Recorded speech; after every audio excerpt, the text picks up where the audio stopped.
Music, poetry, arts, and dancing. A celebration of the lives of those lost in Lockerbie. Plus, honors for this year's Remembrance Scholars, what some of their experiences were like, carrying on the legacies of those we lost. On this day, nearly 35 years later, we, the 2023-2024 cohort, stand here promising to look back and act forward. And how roses are used to honor the Pan Am victims. That is where we begin this evening as we near the end of Remembrance Week. I'm Chilekasi, Adele. And I'm Zach Richter. 35 Syracuse students were killed in a bombing over Lockerbie, Scotland, while studying abroad back in 1988. The events of this week have been to honor and remember those 270 total people lost. Indeed, Syracuse Remembrance Scholars planned activities and events to educate students on campus. Earlier today, a rose-laying ceremony honored the victims. And we go now to Cora Mayor Costa at the Wall of Remembrance. She was at today's rose-laying ceremony. Cora, what was the tone of this afternoon's ceremony? Chile, it was very somber as this week marks the 35th anniversary of Remembrance Week. The campus community gathered here to remember the lives and legacy of those who lost their lives in the bombing of Flight Pan Am 103 over Lockerbie, Scotland.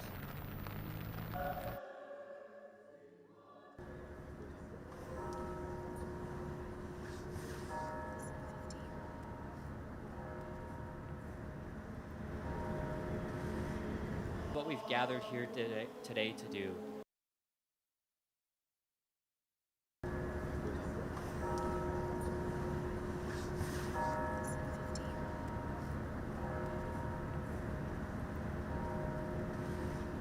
What we've gathered here today to do, to remember, and through that, to give support and share it with others, to reach others and to bring them into the fold, and to build communities so that we might achieve higher heights yet.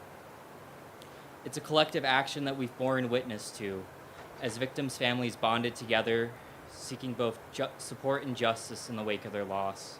Well with my soul.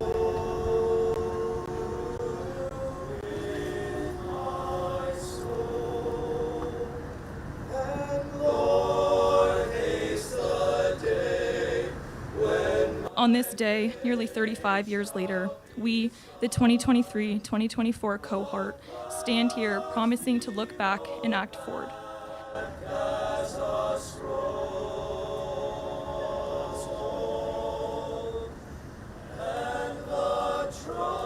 There will always be a sadness in me for Stephen, but there is also a feeling of gratitude and hope to act forward in his legacy and the legacies of the victims of Pan Am 103.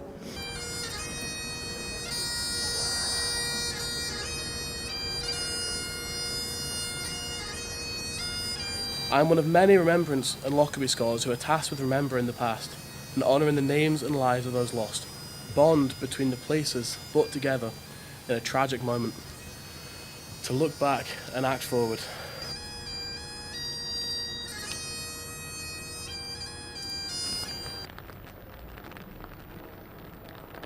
The campus community is encouraged to remember and act forward with the legacy of the 35 SU students who died in mind. Reporting from the Wall of Remembrance, I'm Cora Mayor Costa. Look back and act forward. Such poignant words, Cora. Thank you so much. As we continue our remembrance coverage tonight, the convocation to honor scholars and those that lost their lives in the bombing of Pan Am Flight 103 took place this afternoon. Citrus TV's Caitlin Campbell was at the convocation and is here to break it down for us. Hey, Caitlin. Good evening, Zach and Chile. Just a few hours ago, the convocation of Remembrance Week was held at Hendricks Chapel. Students sang and scholars were honored for their work this week. Family members and friends of those who lost their lives also were in attendance, and the parents of victim Chris Jones were there to assist in the ceremony.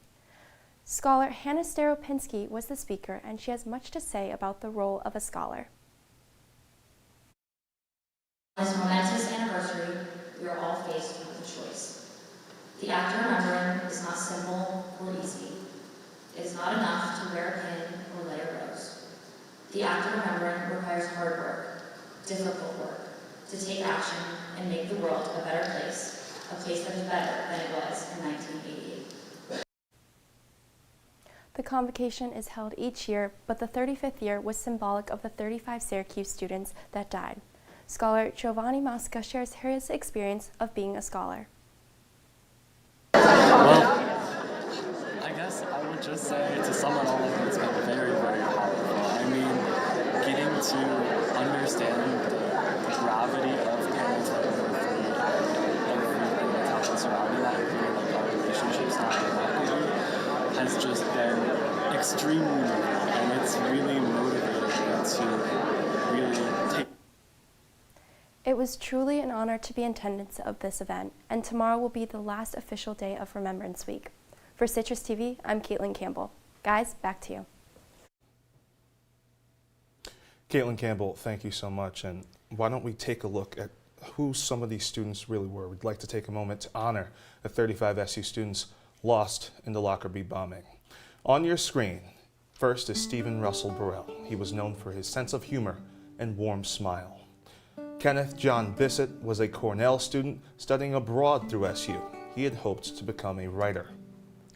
Stephen John Boland was a Newhouse student and brother of Delta Tau Delta. He was remembered for his love of the Beatles. Nicole Elise Boulanger was a musical theater major with a love for acting and set design. Timothy Michael Cardwell was a VPA student and sergeant in the 403rd Army Reserve National Guard at Syracuse.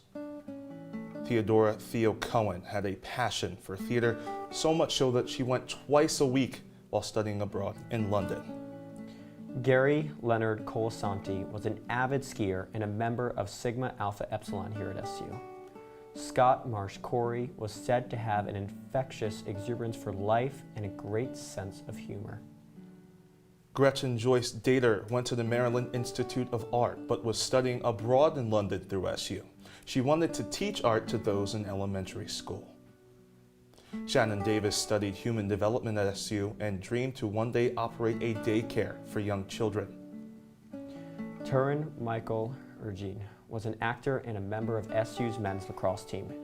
And John Patrick Flynn was a Colgate University junior and a player on the men's basketball team here at SU. Pamela Elaine Herbert was a Bowdoin College junior who won many academic awards during her college career.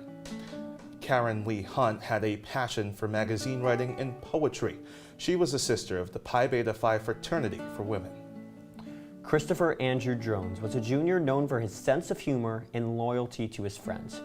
Julianne Frances Kelly was a prolific writer. She was pursuing a double major in political science and PR. Wendy Ann Lincoln was an art major specializing in comm design, graphic illustration, and photography. Some of her art was on display at a student art show in London. Alexander Lowenstein was looking to pursue a degree in clinical psychology so he could work at a psychiatric clinic after he graduated. He was a brother in SU's Zeta Psi chapter. Suzanne Marie Miazga was a grad student who worked as a counselor for drug and alcohol abusers. Richard Paul Manetti was an SU junior known for his life philosophy to make the most of every day. Anne Lindsay Tenesack was a junior at Western Maryland College. Her goal in life was to work with deaf children. Peter Raymond Pierce was coming home from Florence, where he was pursuing a master's to teach design. Frederick Sandy Phillips was the vice president of the Student Government Association here at SU. Sarah S.B. Phillips was a junior at the University of Colorado Boulder. She studied abroad in London through SU's program and saw many plays while she was there. Louise Ann Rogers was a senior at the Maryland Institute of Art who was known for being colorful and offbeat. Thomas Britton Schultz was a junior at Ohio Wesleyan University who was planning on attending law school. Amy Elizabeth Shapiro was a passionate writer and photographer who worked for multiple publications during her time here on campus. Cynthia Jones Smith was studying fashion and design marketing. She was a member of the Delta Phi Epsilon sorority. Mark Lawrence Tobin was a Fordham University student. Since he was a child, his dream was to become a television sports announcer. Alexia Catherine Caceres was a Newhouse junior who played for SU's women's volleyball team. She was a very talented photographer. Nicholas Andreas Varinos was a photography major known for always telling people to, quote, go for it. Keisha Whedon is remembered for her love of children and dedication to music.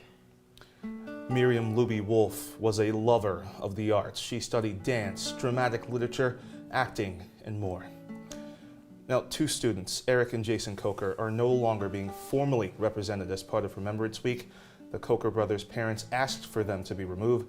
This comes after the discovery of anti-Semitic material in archival letters from the twins last year. Zach. We remember all those lost in the bombing of that flight. We continue our remembrance coverage tonight with our very own Max Williams, who attended the Celebration for Life event last night. He joins us now live outside the memorial. Max, this is usually a very moving event. What was it like there yesterday? Yeah, guys, just a very sad day here on campus and throughout the week as the Syracuse community remembers the 35 students lost on Pan Am Flight 103. Now, if you take a look behind me, this is the memorial where we just saw the rose-laying ceremony, and all 35 students' names are on it. Now, last night I went to the Celebration for Life event, and guys, it was an emotional night for many. From music to dancing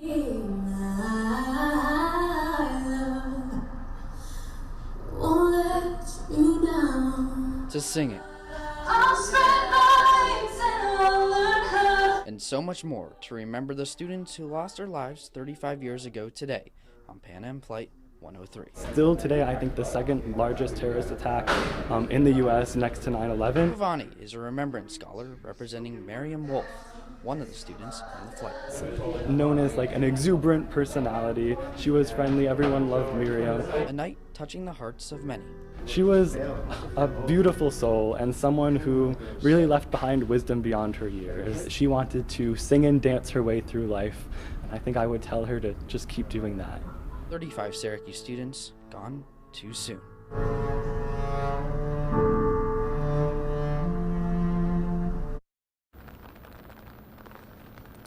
And Giovanni, the scholar I talked to, actually visited Lockerbie, Scotland, where the plane went down.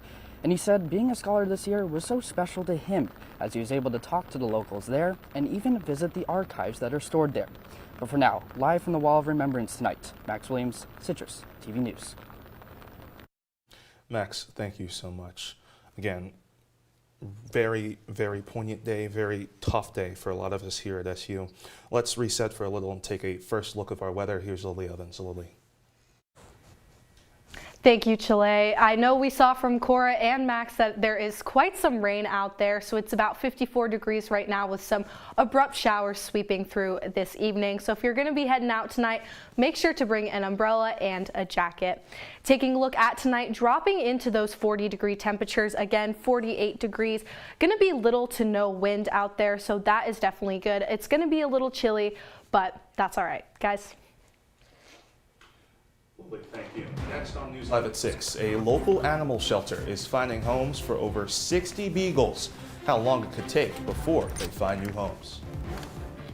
Hey Bobo, do trees tell each other stories? I'm sorry, I'm afraid I don't know that. Why don't we go find out?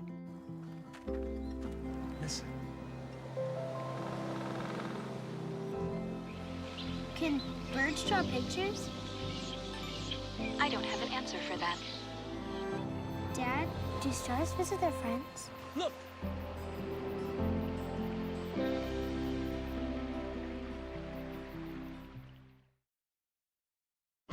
Here's to the straggly ones. The first ones. But hey, I look good with this ones. The black, brown, red, and gray ones. The itchy ones. The ones grown by Dad. The ones grown for Dad. The I nearly didn't do it this year ones, and the absolutely filthy ones. They all raise awareness, raise funds, start conversations, and save lives. Because whatever you grow will save a bro. Learn more at Movember.com. Meet Norm. He lives with anxiety, but with the help of this latest innovation from Be Normal, he can be normal, just like everyone else. With the swipe of a finger, you can project happiness, confidence, machismo. Why settle for being real when you can be normal? the Normal Maker. New from Be Normal. This item doesn't really work because there's no such thing as normal. We're all different. What we like, how our brains work. In fact, 1 in 5 of us live with mental illness. Don't filter who you are. Start by talking to someone you trust. And remember, there is no normal.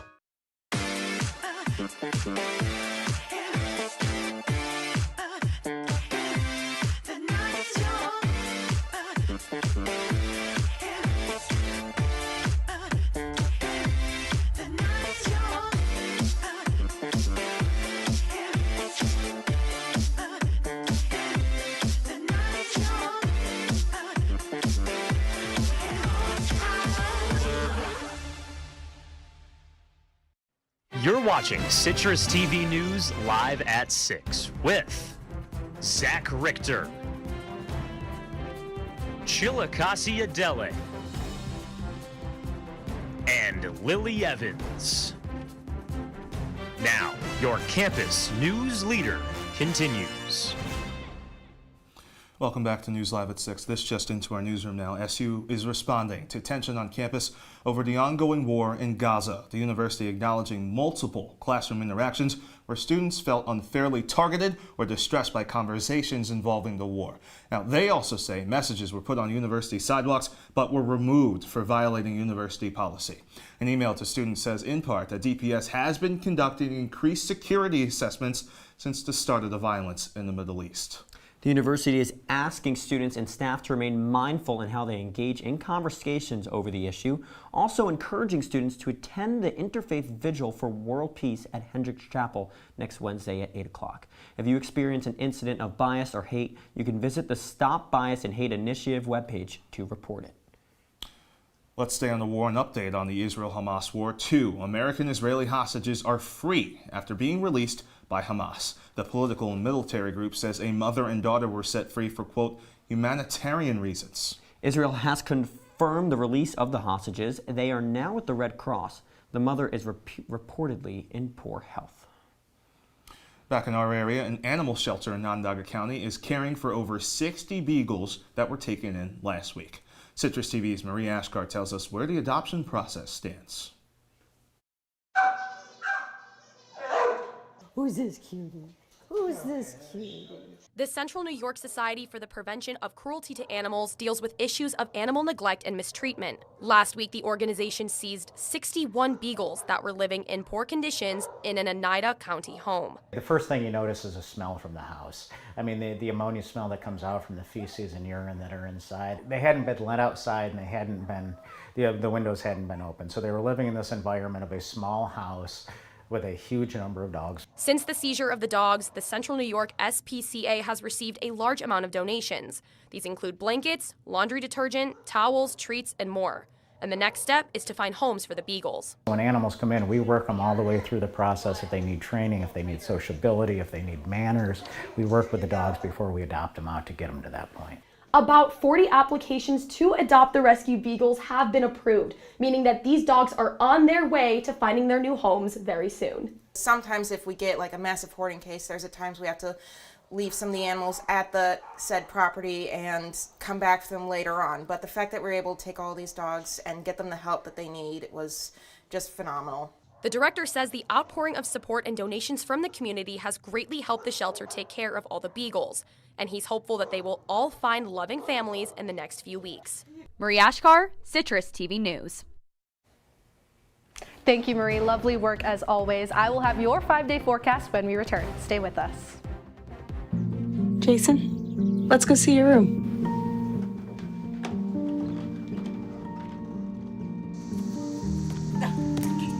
That's not right. How is it? Is it good?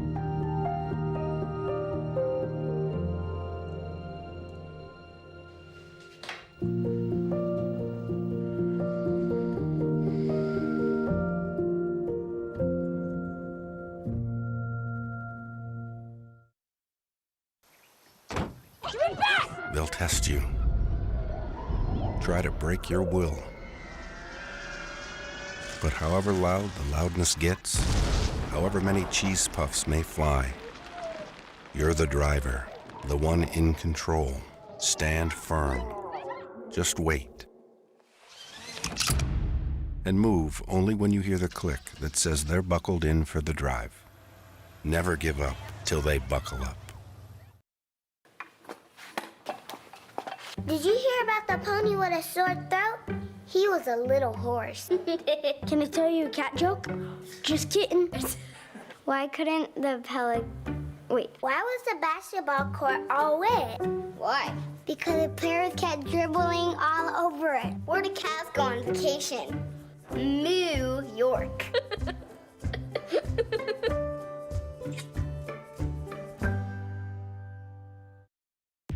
From the CitrusTV Weather Center, this is SU's most accurate weather forecast. Welcome back to the News Live at 6. Taking a look at your 5-day forecast here. Saturday, good thing we don't have a home football game tomorrow because that is not the most beautiful temperature I've ever seen in my life.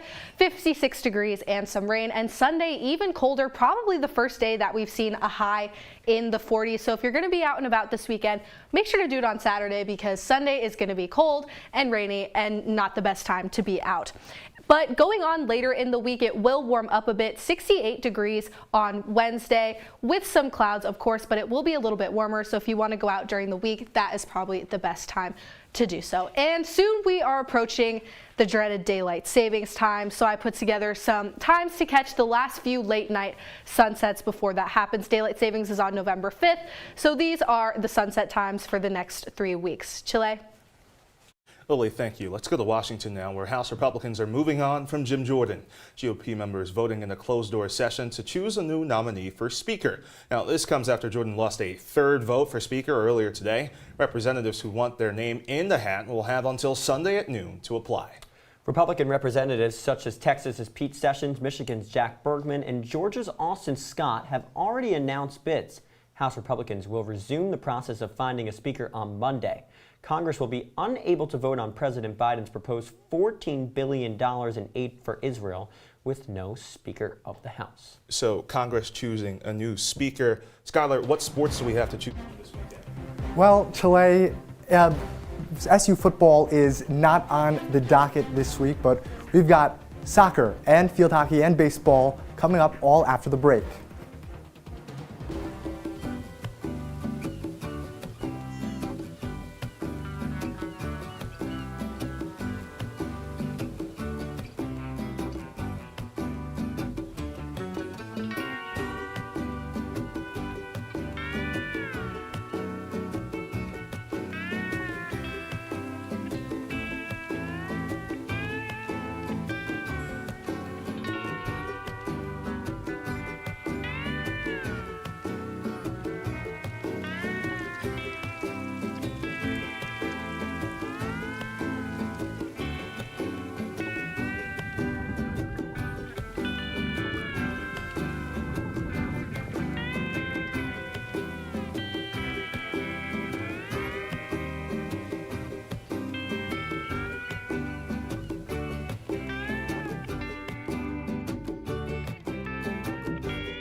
They took over my bedroom. Come on, come on.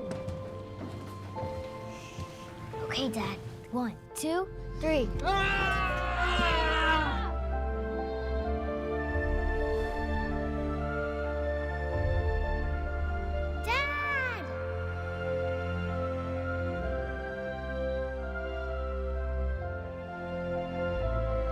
You saved me. Dad? Are you okay? I'm fine, dear.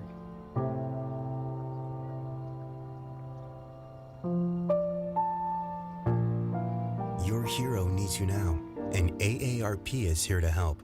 Find the care guides you need at aarp.org/caregiving. And now, your CitrusTV Sports Report. It's been a long season for SU women's soccer, and yesterday was no different. Welcome into sports. I'm Skylar Wilkes. Syracuse was down in Raleigh and fell 2-0 to NC State last night. The Orange actually outshot the Wolfpack and had more corners, but goalie Olivia Protopis made 5 saves to secure the shutout. The Q students score for the second straight game, and continued its ACC woes. Nikki Adams' squad has now failed to win 15 straight conference matchups dating back to last year. Even worse, Syracuse hasn't won a game, period, since August 27th. That's 12 consecutive matches without a victory. SU's next chance to stop the bleeding comes against third-ranked North Carolina on Sunday.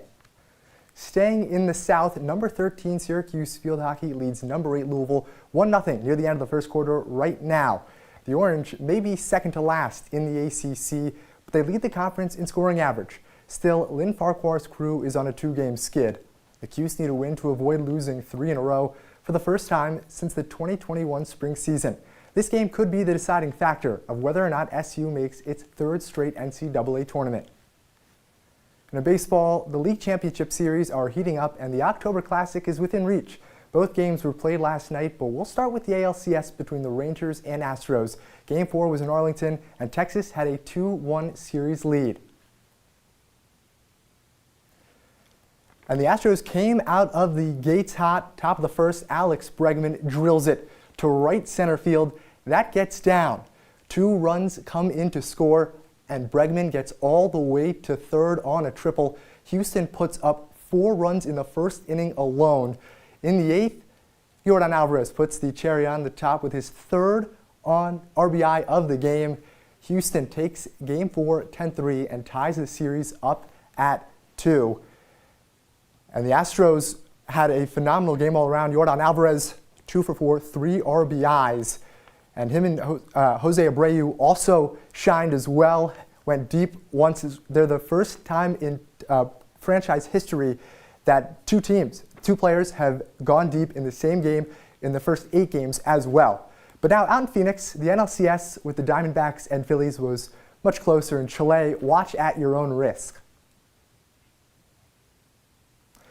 Well, you look here at a first pitch in the 7th inning is when the scoring started. Bryce Harper slides in to score safely. Phillies on the board first. Diamondbacks tied it up in the bottom of the frame. But then bottom of the 9th, bases loaded, 1 out. Ketel Marte slaps it into center field. Pavin Smith comes in to score, and the Diamondbacks walk it off. Everyone chasing Ketel Marte because he is the hero of the game. And it's no surprise. The Diamondbacks came back in this one and need to win another game to come back in this series. And the Diamondbacks, that was their first third walk-off in franchise history, and the first since 2001 when they won the World Series. Okay, Skylar, thank you. We will be right back.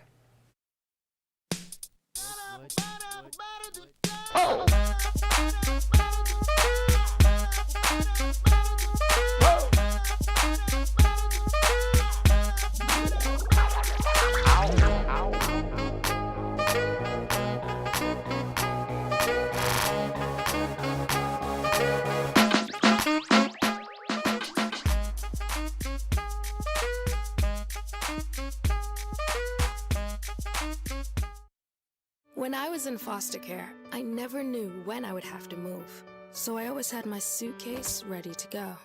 Then one day, I was adopted. My new parents opened their hearts and home to me. My parents cook my favorite breakfast for me every morning. My parents take me on trips I never thought I would go on.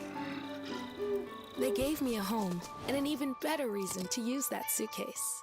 My parents aren't perfect, but they're perfect for me.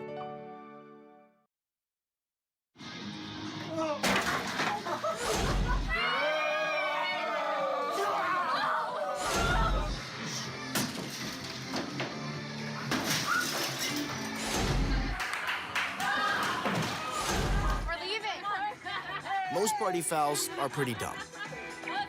But if you decide to drink and drive underage, you could lose your license and your freedom. Underage drinking and driving. The ultimate party foul. Welcome back to News Live at 6. Your wake-up weather tomorrow, 53 degrees with a lot of rain throughout the day. Lily, thank you so much. And we finish this evening with one final note on Remembrance Week. If you are interested in becoming a scholar next year, applications will open next month. 35 rising seniors will be selected, and those students will receive a $5,000 scholarship and a chance to help educate the campus community on the tragedy. As we leave you this evening, here's a live look at the Wall of Remembrance, a symbol of the amazing people whose lives were taken away too soon. Good night.